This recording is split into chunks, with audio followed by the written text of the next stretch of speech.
Welcome one and all to what I hope will prove to be the close to an amazing 2 days of conference on issues of family violence.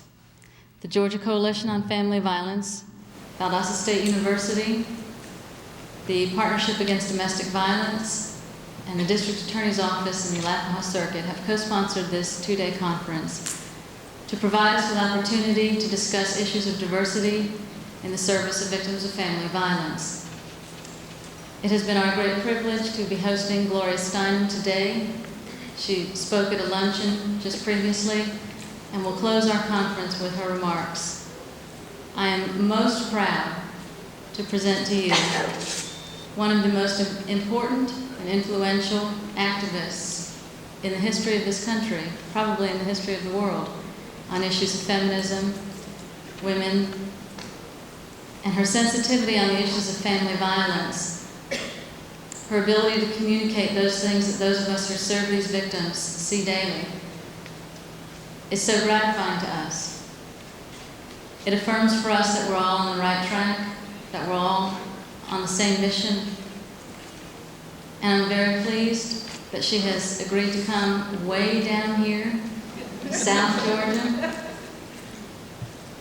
which she has some ties to, I'm told, to present to us and to give to this area something it's never had before. There's so much to say about Gloria Steinem and her life and work that it's almost overwhelming to try and introduce her, and so I'm not going to do that. I've been far too stressed the last 2 days to try that. I will simply tell you that this is an historic event for me, for this university, and for this area. And I'm going to not waste any further time. I know we're running a little bit late, and let Gloria be Gloria.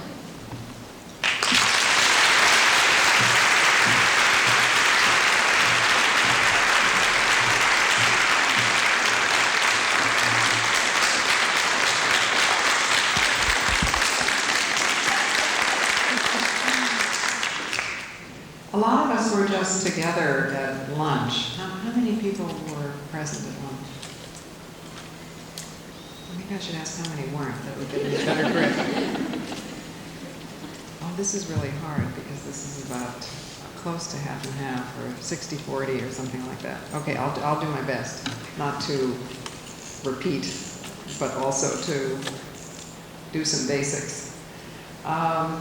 But most important is that we have a chance to talk together, because I would like you to feel free to say what is happening in your life or in your work that is troublesome, or that needs support, or that you have questions about, or that you want to share that's successful, so that each of us in this room becomes both a teacher and a pupil, me included, and we use the talent that has gathered here together. Each of us sitting here is in any case a kind of unique miracle, you know, that is the result of millennia of environment and heredity combined in a very special way. So we come into the world with a unique voice. Each of us has then learned unique things. So a chance to share that is really very valuable, and it may just be that we're never together in a room in this particular chemical combination again, so I want us to be able to use it. I also want to thank you, all of you, for focusing on the question of family violence, because this is perhaps the single most important question on this fragile spaceship Earth. I'm sorry to say that when we discuss foreign policy, when we discuss even the fact that we have more people in prison in this country, a greater percentage of our population in prison than any other country in the entire world, when we discuss violence in the street, we very rarely, or too rarely, connect that to family violence. But family violence is, of course, the root of the training to believe that violence is an acceptable way of solving conflict ever, that it is inevitable between males and females especially, and that it is the root of a larger worldview that says that of course there is always a subject and an object. Of course there is always a victim and a victimizer. That just excludes the possibility of cooperation, of negotiation, of a world in which violence is restricted only to rare circumstances of self-defense. If we look at the lives of world leaders, for instance, I don't mean to oversimplify here. I am not a childhood determinist. I don't think that we have to repeat, what is done to us in childhood. It can be dug out, and it can be the source of enlightenment and understanding of other people. But if we look at the lives of many world leaders who were not able to do that, we see that they are continuing to write on the screen of our lives as nations and the world the pattern of their own, of the family violence that they experienced. I'll give you one example because it drives me wild that it is very rarely, almost never discussed, and that is Russia, or the former Soviet Union.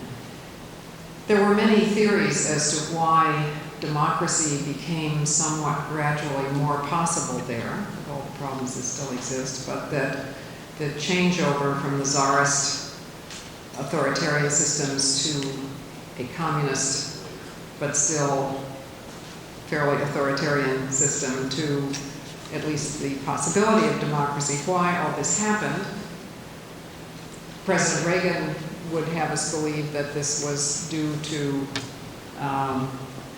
U.S. military obsessions.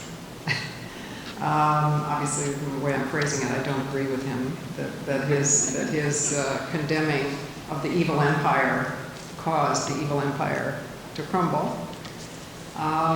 Other people say that it was entirely economic, but actually the economic situation in the Soviet Union had been worse at many other times than it was before this current set of changes. So though I'm not trying to be do a single factor analysis here, I think the most neglected cause for the change, or thing that made the change possible, was changes in the way children are reared. Now, you can look at that in the lives of leaders. You can look at Stalin's childhood, for instance, and see that he was a systematically, sadistically abused child. All of his childhood.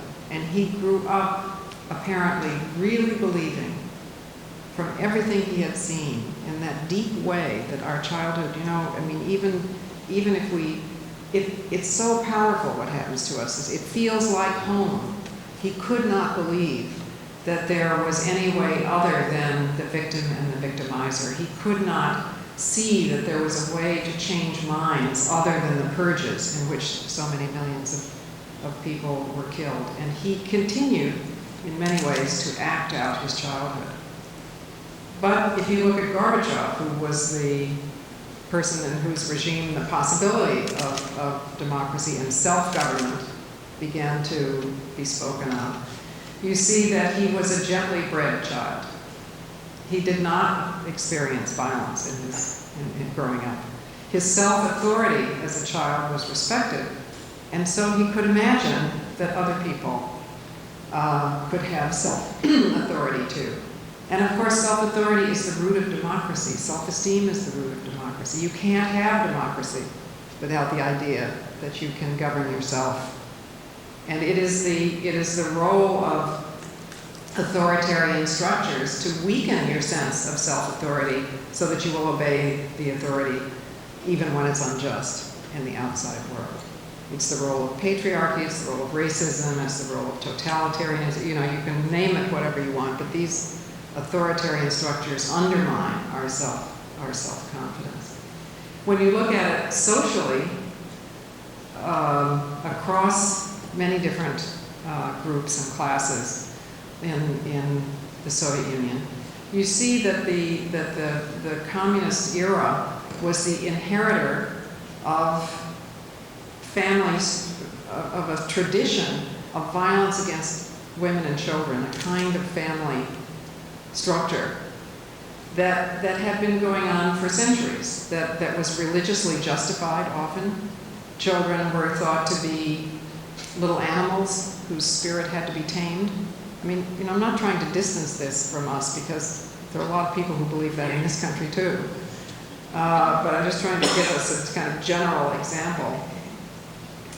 And also because the system required, how shall I say that? Because it was, of course, a patriarchy, and that meant that women were the means of production, the means of reproduction, that had to be controlled by men, and all sex was supposed to be end in conception, and so produce serfs and cheap labor, and so on and so on. So the means of raising children was cruel, even if it wasn't per se violent. Families had many too many children because there was a suppression of birth control, which of course has been understood as long as there have been births. I mean, it isn't like this is, but the knowledge was suppressed by the church and so on. So the poor or average family would have many too many children, have to go off to work in the fields, would leave their babies bound to swaddling boards, which was the routine way that babies were kept in that culture. That means being bound with linen strips to a board and left all day in urine-soaked rags, completely immobilized. I mean, what better training for a totalitarian society? What better way of making children believe from birth that nothing they do matters than to have these kinds of immobilizing and even violent child-rearing methods. As communism was instituted, at least there were some changes. So it became possible to lower the birth rate. Now, I'm not suggesting that this was done in a feminist way, because actually the feminists who were around at the revolution, Alexandra Kollontai and a lot of other folks that those of you who do women's studies would know, were pretty soon done away with, in terms of power. But nonetheless, there was some availability of, I'm sorry to say, only abortion usually, not contraception. They didn't think that it was, women's priorities were important enough, to use their manufacturing capacities for birth control. So abortion in the Soviet Union became the primary method of birth control. The average woman might have 7 or 8 abortions in her lifetime. But the birth rate did plummet. And there were some nurseries and women, although they had the double role problem like us here, working at home and working outside. We can discuss that later. At least there was enough presence of women in the world outside the home so that the violence in the home was a little bit diminished. Women became economic creatures, they began to have some independence of their own. So with the diminishing of violence against kids and against women, you got more people who had a sense of themselves and who could honor a sense of autonomy in another human being. That's a terrible, anybody here who's a Sovietologist would be appalled at my leaping over centuries here. But I'm just trying to express how crucial what happens in the family is to absolutely everything else in our society. Sometimes I think that I'm going to end up as an old lady walking around in the street. I'm practically there now. With a sign that says the only form of arms control is eliminating violence inside the family. Because as long as we are trained to accept, to tolerate, to think violence is inevitable in that deep way, we are going to go on killing each other with something. We can restrict bombs and poison gas and we'll kill each other anyway, just more slowly, or with less massive weapons. What you are doing here is the key to much of the problem on this fragile spaceship that can no longer afford this kind of violence. And if we are to work effectively, I think we have to have a vision. You know, that's the way change happens, right? First we envision it, and that's the first step to making it real. So I think we need to understand that it is possible to have families and societies without violence, except for self-preservation. But I mean only, you know, only in terms, only when attacked. We have to be able, we're not going to be defenseless, right? We have to be able to protect ourselves. Women need to know that even more than men need to know that, because we've been deprived of that knowledge. But we can eliminate 90% of the violence, at least of the violence we see around us, but only if we understand that it's possible. We are trained to think it's inevitable. We are trained to think that the normal male-female relationship, for instance, and the sexual caste system is the root of this idea, just like the racial caste system is the root of this idea that, you know, one group gets to dominate the other. So we're trained to think that the normal relationship is 60-40, 70-30, 90-10, but not 50-50. We think there has to be a leader. It's not true. There can be cooperation. That means that one person who knows more about a subject is the leader sometimes, and the other person who knows more about a subject or something is the leader at other times. It means an interplay.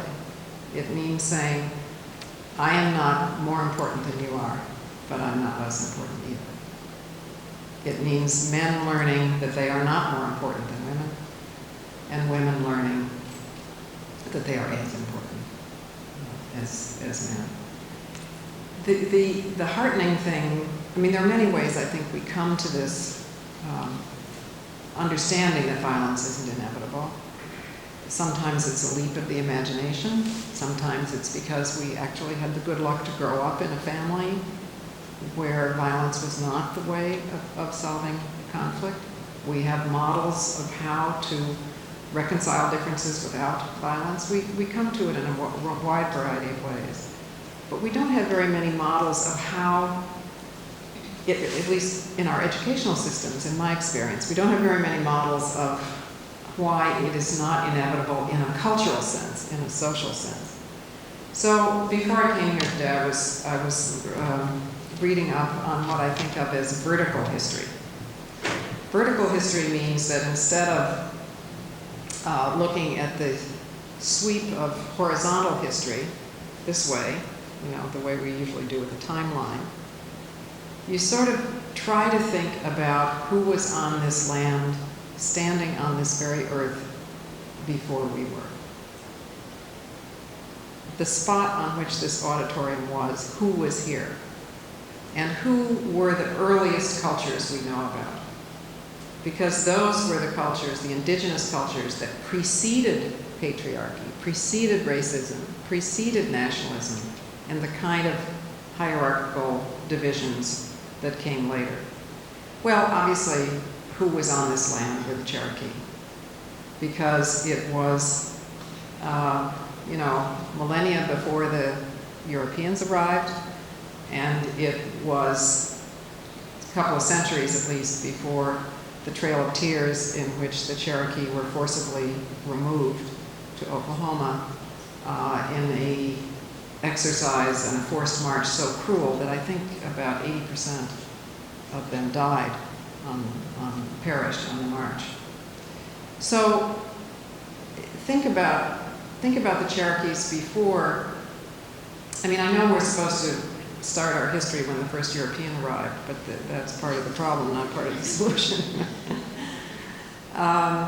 And unfortunately, I mean, I'm not saying, I mean, my heritage is European too. I'm not knocking European heritage, but it does happen that the Europeans who came here at the exact time of the most violence in Europe and the most hierarchical structure they have ever had. They had just over 3 centuries killed, nobody knows how many, but maybe as many as 6, 8, 9 million witches. There were whole villages with no women or girls left in Europe because they were trying to get rid of the old pagan religion, which said that God was in everyone and in all living things, in all animals and so on, and to institute the Christian religion, which said God looked like guess who? The ruling class. No fault of Jesus, I might add, but that's what they've done with the religion. And they were at least 50 so years, at least, into using Christianity as the excuse for empire, for conquering and establishing colonial systems on other continents. And in fact, the Pope had decreed, I mean, it's so bizarre, you know, when you think about it, isn't it? I mean, you know, I'm going to make a button that says, "The truth will set you free, but first it will piss you off." So the Pope had sat there without benefit of even accurate geographical maps and arbitrarily said things like, okay, this part of Latin America belongs to Portugal, and this part belongs to Spain. Nobody knew who was there, you know. And this part, you know, I mean, but this was the height of this notion that any land that wasn't Christian could be forcibly taken and Christianized and so on. So those, you know, the Europeans who came here were already in deep trouble, and some of them were rebelling against it and coming here to worship a less horrific God than they had inherited, but still, they were in a lot of trouble. So it's interesting to think about who was here first. And the Cherokee had a very interesting system of government, which I'm not trying to romanticize. It isn't as if they didn't have problems. Of course they had problems, but they had a balance between male and female. It was one of the deepest principles of their culture. The clan mothers, the wise women of each clan, in a group, chosen on the basis of experience and so on, chose the male chief. They chose the chief. They could impeach the chief if he didn't behave.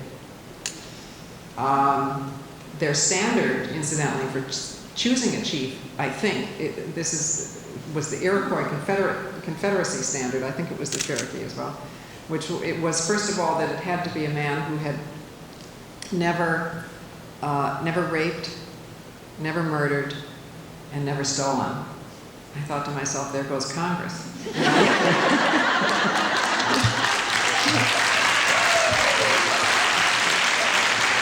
I'm not trying to downgrade politicians because I want somebody to here to run for Congress, okay? It isn't inevitable. It doesn't have to be like that. They had a system of constitutional balance. The criteria for decision making, one of the criteria was that you thought about how it would, you thought about and discussed how it would affect 7 generations forward. The means for decision making was sitting in a circle, a talking circle as it was called, and passing a stick or a pipe around so that each person could, when they held it, could speak and everyone else had to listen until they reached consensus. It wasn't one person telling everybody what to do.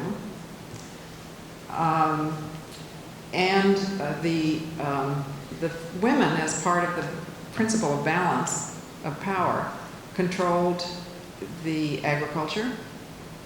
The families were matrilineal. There was no such thing as illegitimacy. A family grouping was composed of all the children of a particular woman, often living with her brothers and sisters.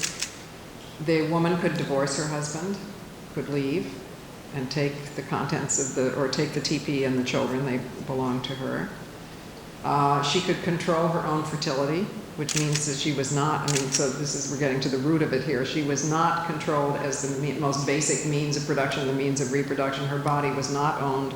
She controlled her own fertility through a combination of an understanding of herbs and abortifacients that is, herbs that produce abortions, long periods of nursing, and an understanding of timing and abstinence. And through all those things, the average seems to have been something like 2 or 3 children a woman. I mean, you know, she controlled this reproductive process, which is a big veto power on everything, you know. That's why they're so worried about us controlling this. And it was generally such a society of equal balance that that it was ridiculed, of course, by the Europeans. Many of the Europeans called it a petticoat government. And part of what was pagan and terrible and uncivilized was that women had too much power. Also, they were immoral because they could divorce and they could control their own fertility. Even the Quakers, otherwise very nice people, kept trying to persuade Indian women to get out of the fields and stay home. Because they had come from Europe where the men were the agriculturalists.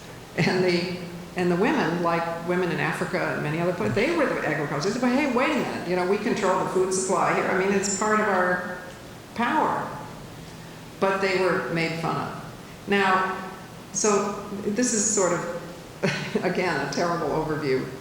I'm afraid that since this is being recorded, somebody's going to hold me accountable, but I'm doing my best for posterity here to do a fast overview. So what was the violence situation like in this society? Well, there probably were problems of violence, because otherwise it would not have been a criteria for the chief that he had never killed or raped or stolen and so on. I mean, you know, you don't have to make a prohibition of something that never happened. But the fact is that there was so little violence in those families, or those families as clans. I mean, they really thought in terms of clans, not more than individual families. That even the biased colonial folks used to remark upon it. And you can see newspaper articles and so on that say, that hold up as examples the Iroquois and the Cherokee and so on, saying there's no rape in this society, not even of women prisoners. And, you know, can't we learn from these savages? It's sort of like reading about the Iroquois Confederacy from which our Constitution came. Did you learn that? I hope people are learning this by now, because in my generation, yes, I see a few, right? But where Benjamin Franklin was saying, you know, well, if these savages can do it, you know, we can do it. I mean, they did it in a terrible way, but they did at least admit that they were taking the Confederate structure from the Iroquois Confederacy. And similarly, they admired the lack of violence. And did this mean that the Indians could not defend themselves? No, they were fierce in self-defense. Both the women and the men. And incidentally, women are just as fierce in self-defense as men are, as Margaret Mead always pointed out. It's just that we're not trained to think that our masculinity, depends on controlling other people, so we're not as aggressive, except in self-defense. So it is, I mean, even on the land on which we now stand and sit here, there is an example of the fact that the degree of violence we have now, in fact, nothing like the degree of violence we have now, is truly necessary. And if we have that kind of idea, then we can begin to work toward it, and not say boys will be boys, and not say, well, of course, the male ego is more fragile, so naturally they fight back if they're out of work. I mean, do women beat up their kids when they're out of work? No. There's no statistic that shows that. Do women beat up their kids more when they're drunk than when they're sober? No, there's no statistic. So why is it an excuse for men who are out of work to beat up their wives, or when they're drunk to beat up their wives? It's not. It's something that's there. It's not the wine didn't create it, or the beer, or whatever. You know, it's not that I'm saying we should excuse alcoholism either, but I mean it's something that's in there, that's put there by society, and that doesn't have to be there. There's there are lots of other interesting thoughts out there in the world. For instance, the whole idea that adolescent boys are more violent than women. Well, the whole idea that testosterone makes you violent is really interesting, because if I thought that, I would demand that every chief of state in the world be a woman. The truth is that men and women both have testosterone, of course, and also behavior creates hormones, just like hormones create behavior. So that the more violent you are, the more, it's not just you're born with this thing that says hit, slay, kill. And the truth is that if there are any men who are not violent, it can't be testosterone.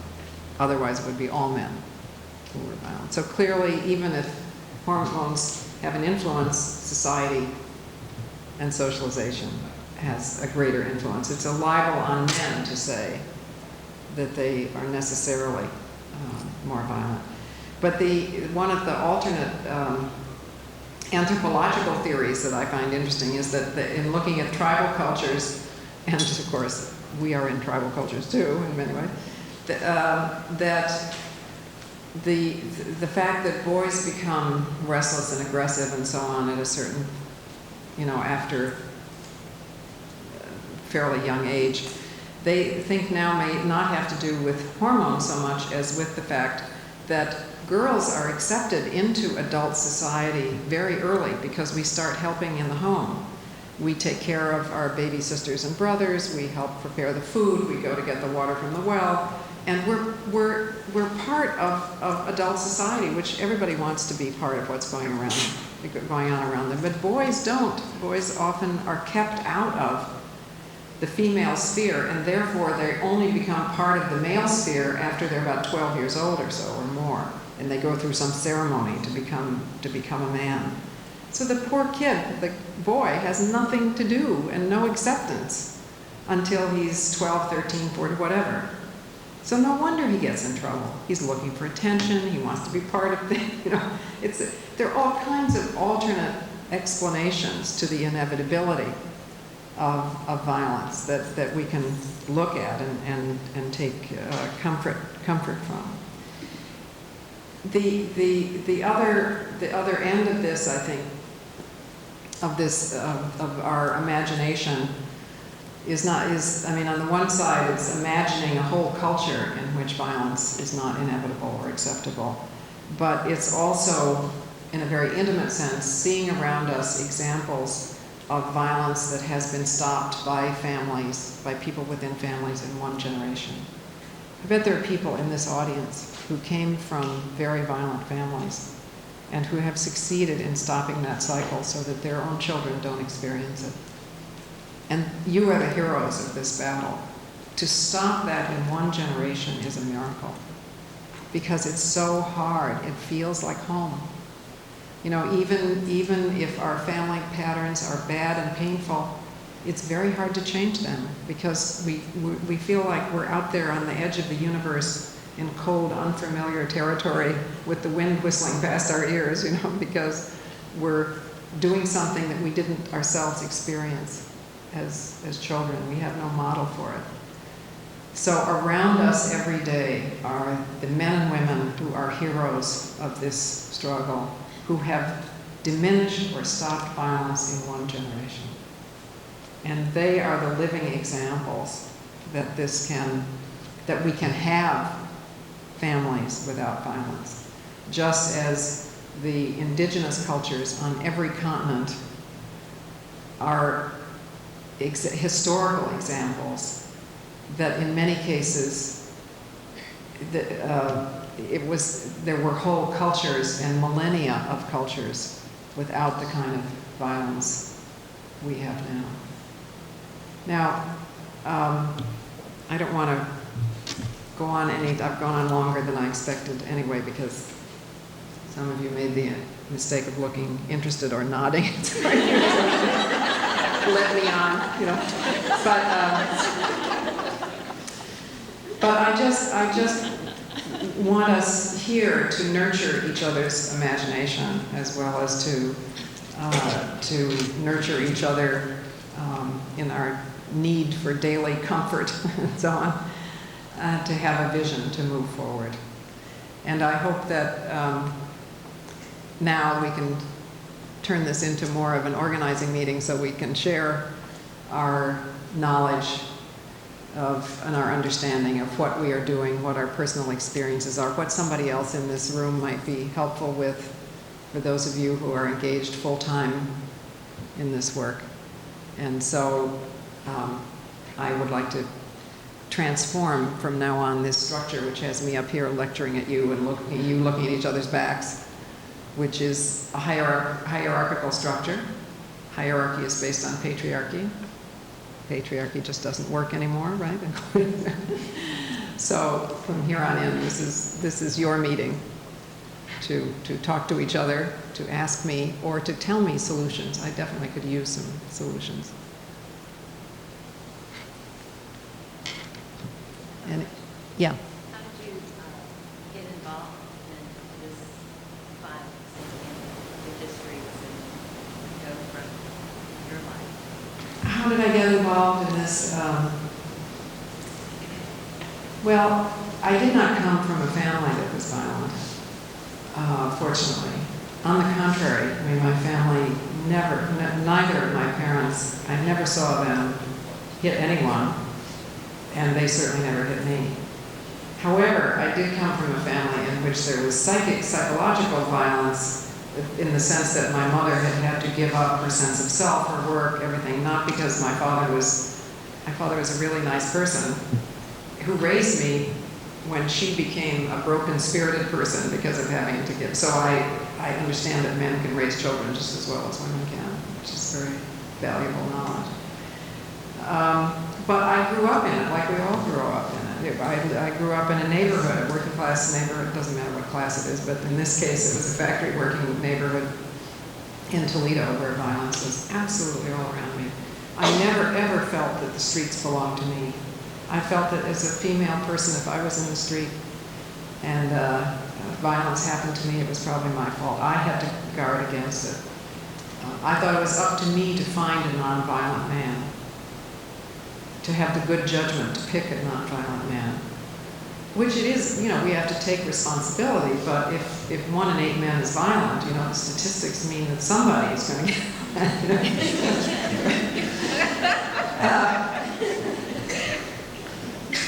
So what brought me to it was the kind of feminist understanding, the light bulb that dawned on a lot of us in different ways. In my case, I was already in my 30s before it began to dawn. I just went on identifying with everybody in the world who was in trouble without understanding it was because I was also in trouble. And that made me question, you know, it doesn't, just what I'm saying, it doesn't have to be that way. Why is it that way? It's not that way for everybody, so it doesn't have to be that way for anybody. Specifically, in terms of battered women, what woke me up was as I was saying at lunch, traveling around with Florence Kennedy, who's a lawyer, a black civil rights lawyer who used to speak as a team. And because as a lawyer, she'd seen that she'd had a lot of these cases, she used to say to me, okay, you ask any group of, you know, 6, 7, 8 women, you will find somebody who's being battered by their husband, you will find somebody who was sexually abused as a child. And I was shocked, you know, but I had tried it and it was true. I learned from the battered women's movement in England, which was my first experience, though there were many pioneers here too. And I kind of brought that back. Yes? I've often wondered, maybe because of my love of the culture, if there's a relationship between sport and family violence. Is there a relationship between sport and family violence? I think that there is sometimes a relationship between sport and family violence, but it's because of the kind of sport. You know, it's because of all male sports that worship the cult of masculinity and that use as the worst insult that you can possibly say about another player that they somehow resemble a woman, which certainly happens in the military too. You know, the epithets that and even little kids, that the worst thing you can say about a boy is that he's like a girl. So, I don't think it's the sport, it's not sport per se. And it's very important for all of us to, we know how much girls are learning from sports now that they didn't in my generation. It's not that sports is a bad thing, it's that sports has been used to enshrine, sometimes to enshrine a certain set of values that at a minimum excludes women and usually makes the exclusion of women and superiority to women and control of women a part of that whole atmosphere of the sport. Gloria, I have to ask. I've been bursting to ask you this for several hours. You want to stand up so people can hear you? You know how in the women's movement and people such as yourself worked so hard on issues of domestic violence, abortion, equal pay, etc. You know the list as well as I do. Eventually, we discovered in our group this morning, legislators become open to these issues, and we are able to make progress, for which I am very grateful. But one of the things we're talking about when we discuss anger is how once they become somewhat sensitized to the issues, they take them on in a sort of co-optation in which they act like gracious and good fathers who are gifting us with change. How do you cope with that? Because I'm reaching a point in my life where I'm finding it difficult to cope with their ability to demonize the F word, yet but still, and claim the progress. Right. Can you all hear okay? Run for office and take their seat. What? I said run for office and take their seat. Yes, run for office and take their seats. That's good. Well, that's not so easy either.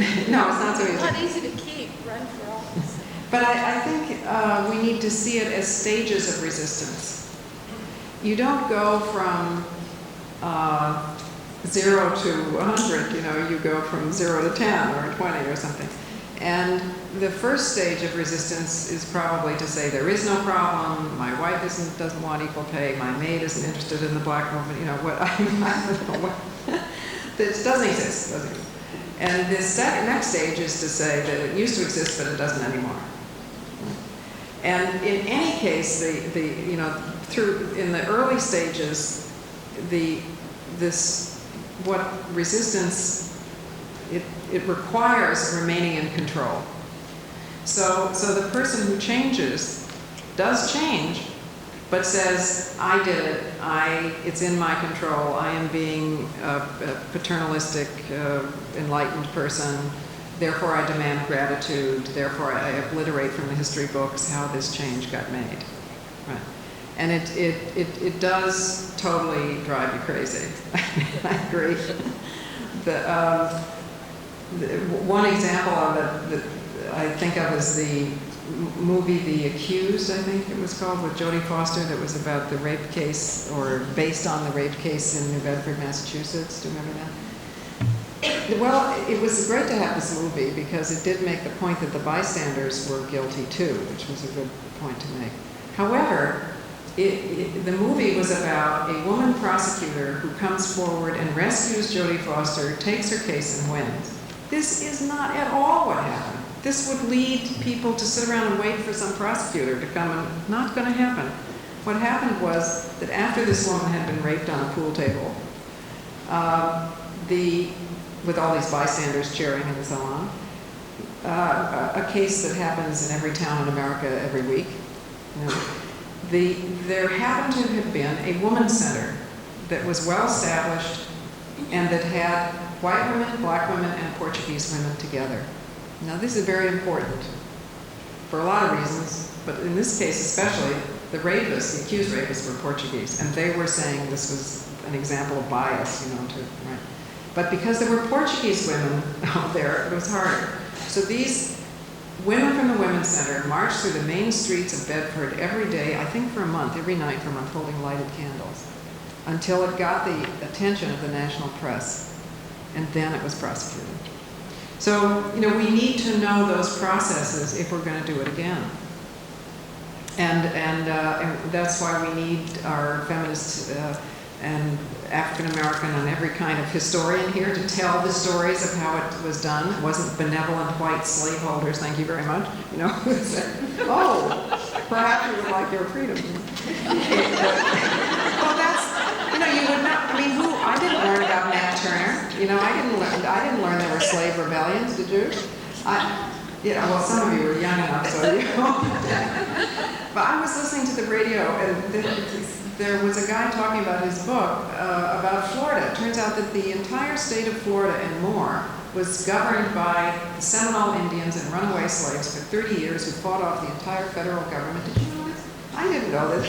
So, I mean, this is concealed from us in history, so we won't do it again.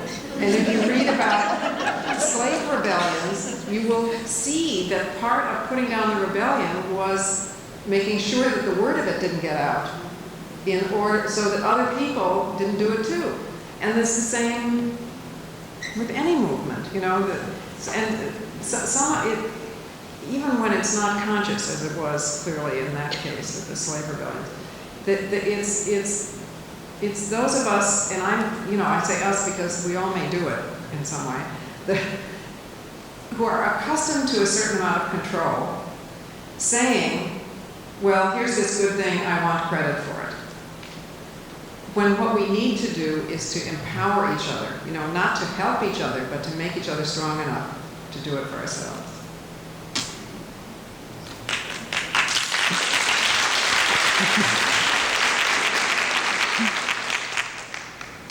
Gloria, I certainly wanted to thank you. One of the reasons we had this conference on exploring diversity was because we wanted to begin a dialogue and to open conversations so that for those of us who work in the movement become sensitive to our uniqueness and our differences. We wanted to begin that dialogue. I wanted to thank you for the things that you said in the earlier workshop today, and kind of footnote with something that happened after Gloria's presentation. One of the Black participants came up to me and said, you know, Gloria's workshop was very stimulating, and I felt empowered and encouraged. She said, but I noticed that the media is here, and I noticed that several participants have been interviewed. I also noticed that not one Black participant was interviewed. Now, I think that is very powerful, and I think it underlines and underscores the reasons why we need to have these type of conferences. We have to make sure that everybody has a voice, because in having that voice and in sharing that voice, we gain an appreciation, an understanding, and a respect for each other.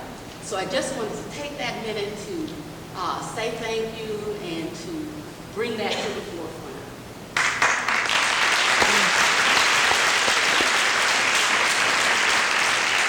Well, thank you so much, because maybe this can begin a time here now in which we talk about what's going on right here and now, you know, to try to help each other. Because the truth is, we were talking about this before just now, and if this had been a conference on welfare, and the truth is that most welfare recipients are white, we all know that. Okay. By far, the huge majority of welfare recipients are white. Are Blacks disproportionately represented? Yes, because of disproportion among the poor. But the fact is the majority is those same press people who are not bad people, who are, you know, or maybe they are, I don't know, but they're just acting on the idea of what, you know, what is news and all that, would have, or what is stereotypical, actually, would have probably interviewed the Black women and not white women. There was just an article on welfare in the New York Times about a conference, and every single photo illustration was of a Black woman. Every one, and there were 5 or 6 photographs. Completely unrepresented. So it would be interesting to think about why no, to think deeply in ourselves. You know, suppose we were the reporter. Would we have understood that we were supposed to interview in a way that represented who was really there? Or would we somehow have thought somehow inside, well, it's only, you know, black men beat their wives all the time, therefore it's only news when white men beat their wives? I mean, you know, what's going on? I'm not saying that's the reason, but what's going on? Yes. Two quick points I wanted to make. One of the most outstanding local activists that I know, who's also a very good friend of mine, worked many years in the battered women's movement in Vermont, particularly. She's now very active in gay and lesbian rights movement. But she would say, she said that there were statistics, she was aware of statistics that showed that one of the highest spikes in the statistics of battering against women happened on Super Bowl Sunday. And she also referred to football as the celebration of the warrior culture, because of her experience with the correlation between football and that's one thing really violence against women, particularly Super Bowl Sunday. First, and the second point I want to say is that I had the occasion to be flow committee twice. Once was a Alabama Now conference, and we had Rosa Parks and flow committee at that conference. That was something. And she had these people singing, "This Little Light Will Shine." I remember her bumper sticker, or her favorite button, I think that she invented, that said, "A woman without a man is like a fish without a bicycle." Yes. And then another time we had her back in Huntsville, and I remember she really blew the socks off the town, and she did an hour-long talk show on public radio, and I was there with her and was her escort for that event. I wanted to ask you how Flo was doing. I knew that she was for help. On the Super Bowl, to take it sequentially here, the Super Bowl statistic has been challenged, and the truth is nobody really knows because it was anecdotal. What happened was that they called various shelters, I think, the day after the Super Bowl, and particular shelters said that their numbers had gone up. But it's not my understanding that this was a very reliable poll.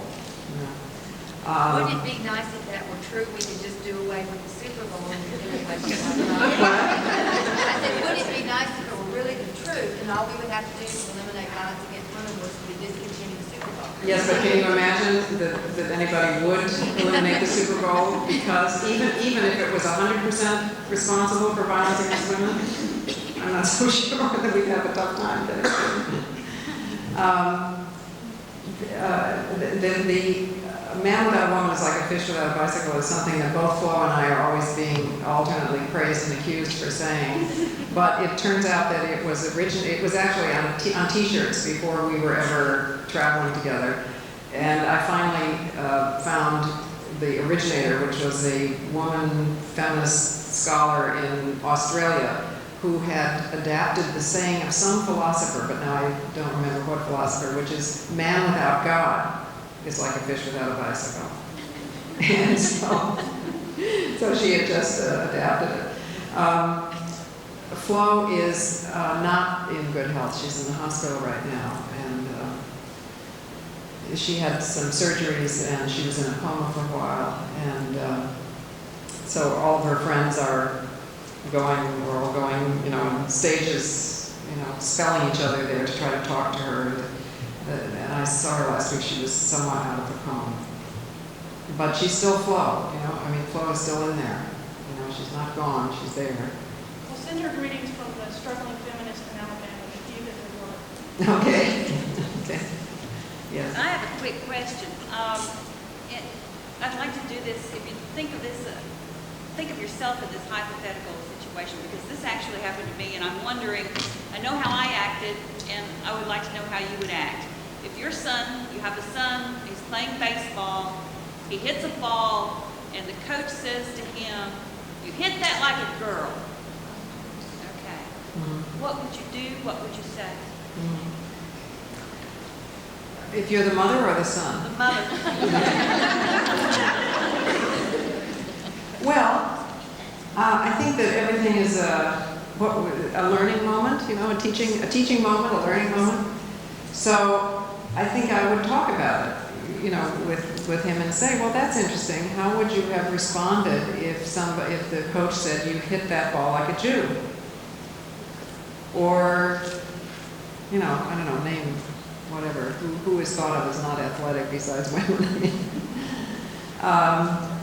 Would you have objected? And if we don't object to one group and we do it to others, then we're saying that if the stereotype is okay. So, perhaps that will, you can't control him, but perhaps, and shouldn't, but that may sensitize him to that. Another level of it, of course, but it depends on what kind of conversation you're having, is to say that coach is doing something terrible to your son, which is making him ashamed of the woman in him. Of all those qualities, all those human qualities, which everybody here has, male and female. And, of empathy and expressiveness, and I don't know, whatever is considered female. And he's saying, hate that in yourself.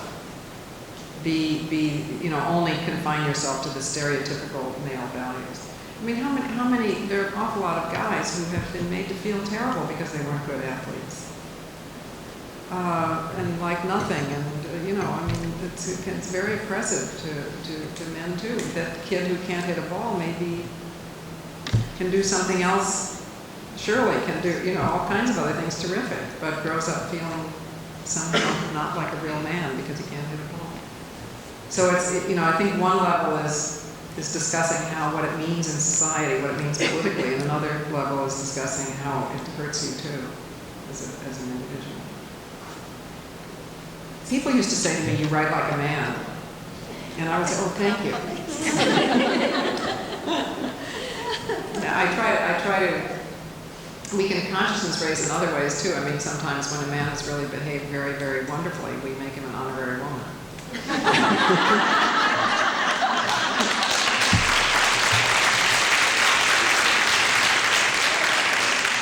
And I think we do that racially, don't we? And ethnically. I mean, people will say, Jews will say of a WASP person, oh, they have a Jewish heart. and mean it very, it's nice. I mean, there's nothing wrong with saying these things, but it's the motive, behind them, I think. There's actually a cookie now to counter the Oreo, which is a Lido, which is white, vanilla on the outside and chocolate on the inside.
see that we're making more progress than people give us credit for here?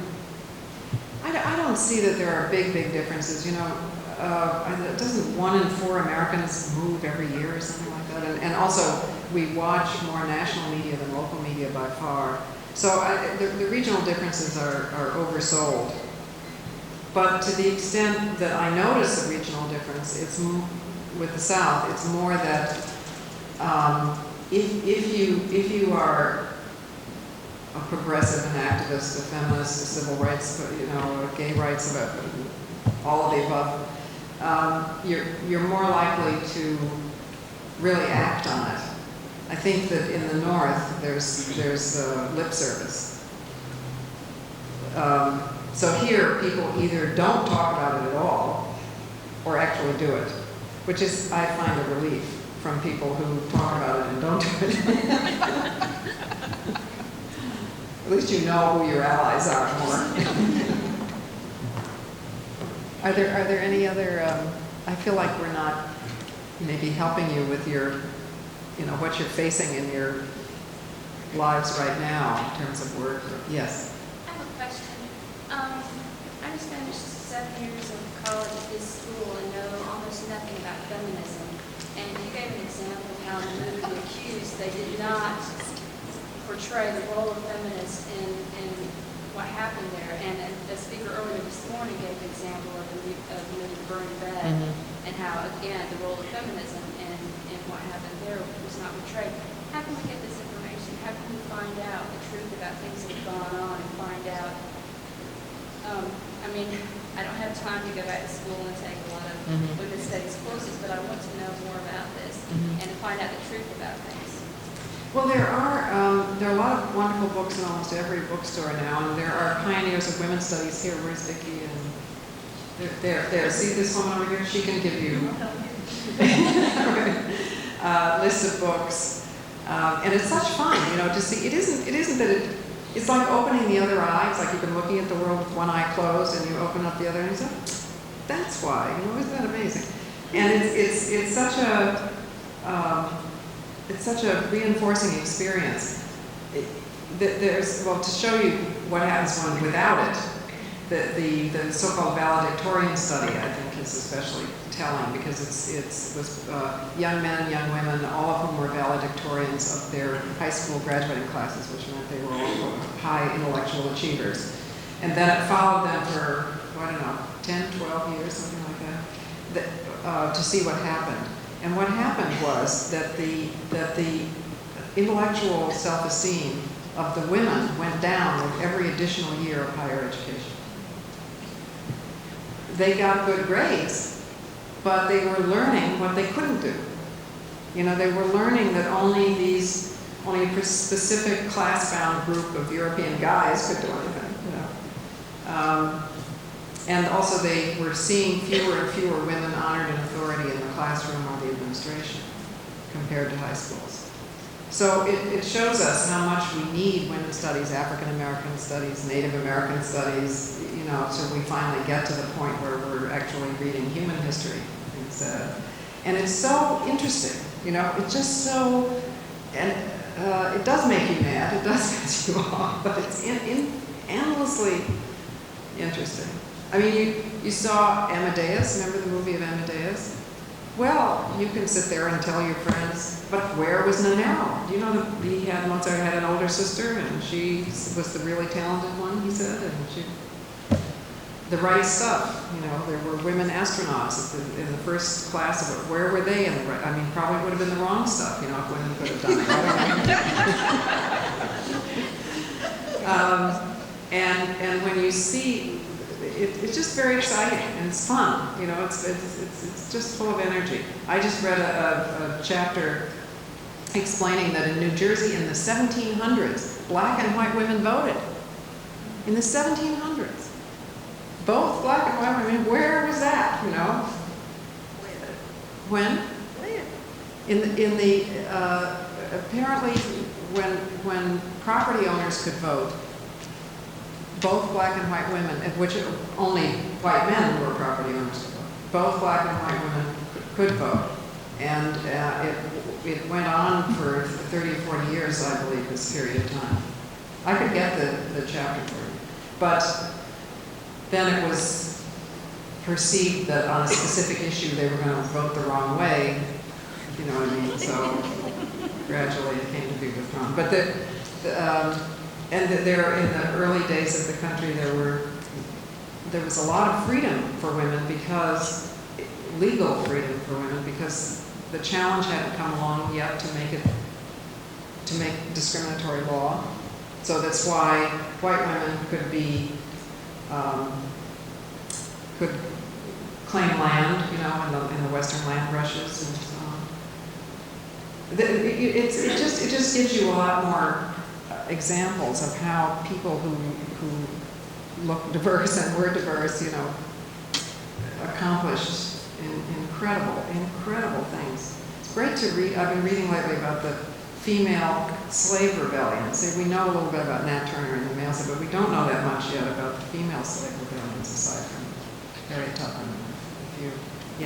Well, part of what's exciting is if you go past what the Disney sanitized version is. I mean, he has made Pocahontas into a piece of plastic. But, you know, if you read Sojourner Truth, we're beyond going out and speaking, which was amazing enough. But, you know, to learn she spoke with a Dutch accent her whole life, and she went to a court in Mississippi as a black woman and got her son out of a slave situation. Mm-hmm. And let's talk about that part. Yeah, You know. is she a woman? Well, see, you all That's right.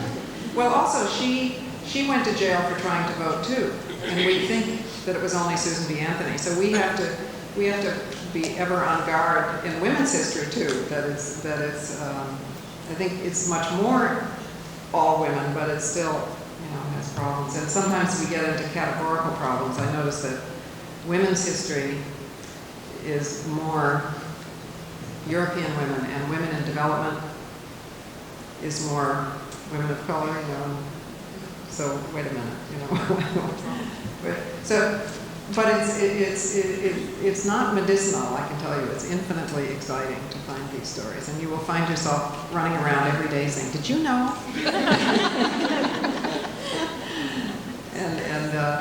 and you'll have heroines, and it's important that men have heroines. Because if only the models of courage are male, then that's a problem too. But I met a little boy on last Halloween who chose a Wonder Woman costume. I thought things are really looking up.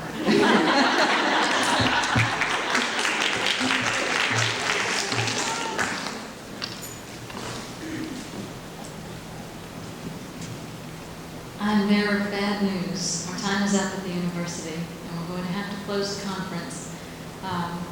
But I have to thank Gloria for being Gloria and coming and bringing it to us here.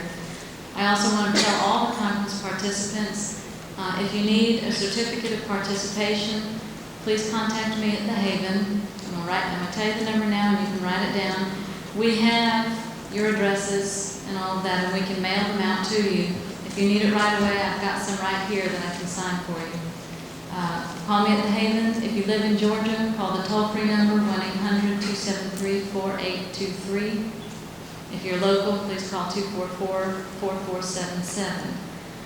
At this time, I'd like to introduce one more time Dr. Vicki Sodi, Director of Women's Studies at Valdosta State University, and Vee Breedlove, Executive Director of the Georgia Coalition on Family Violence.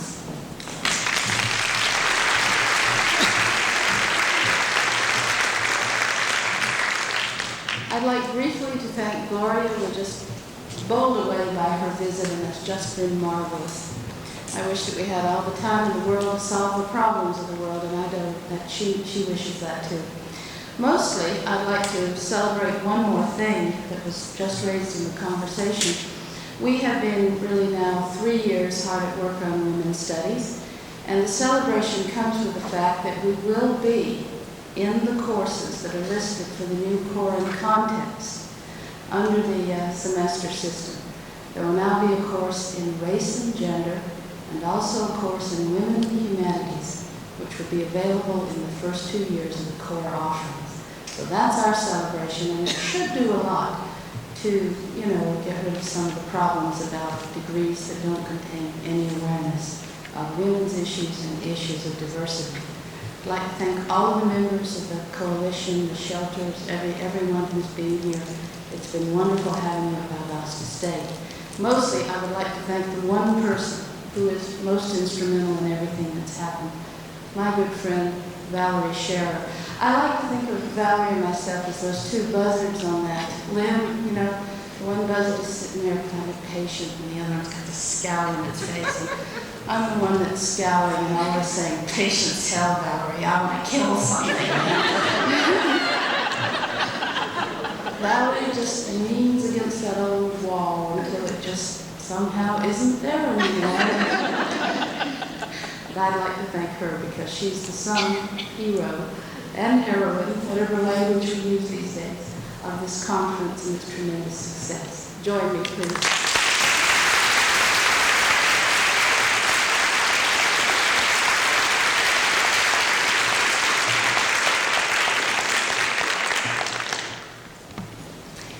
They say that the best closing remarks are those that are brief.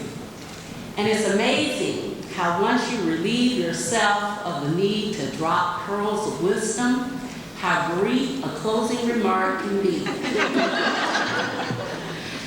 I will therefore use this time to also give thanks and recognition to the participants who have attended this conference.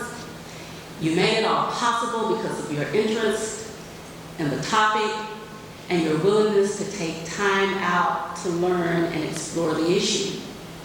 I would also like to thank the co-sponsors of this conference as well.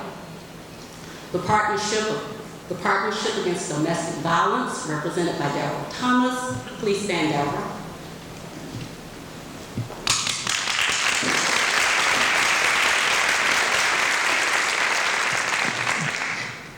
Vicky Sodi and Teresa Williams, of the Valdosta State University Women's Studies Program.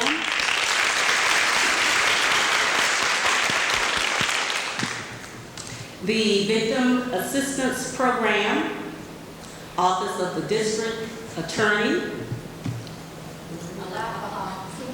Alapaha Judicial Circuit,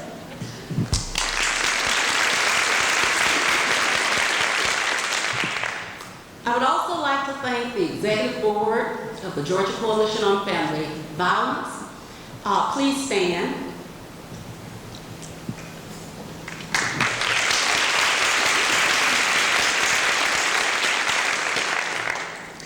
And finally, I would like to give thanks to Valerie and her entire staff for working so tirelessly to make this happen in Valdosta, Georgia. I would like to have the staff come up so that we can recognize them.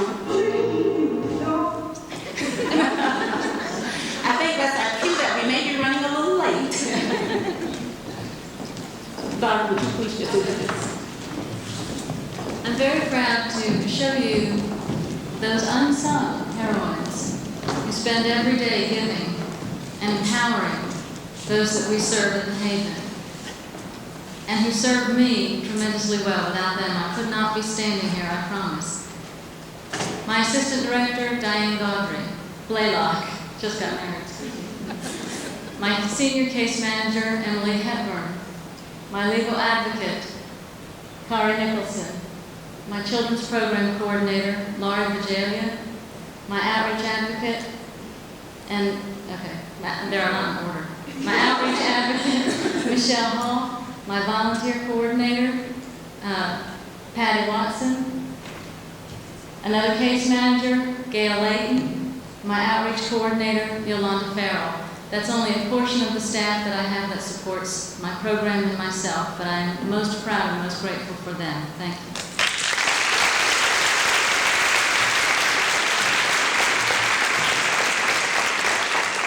In concluding, I would like to give thanks to each and every last one of the guest speakers who also did an excellent job with their presentations. And finally, to Ms. Gloria Steinem,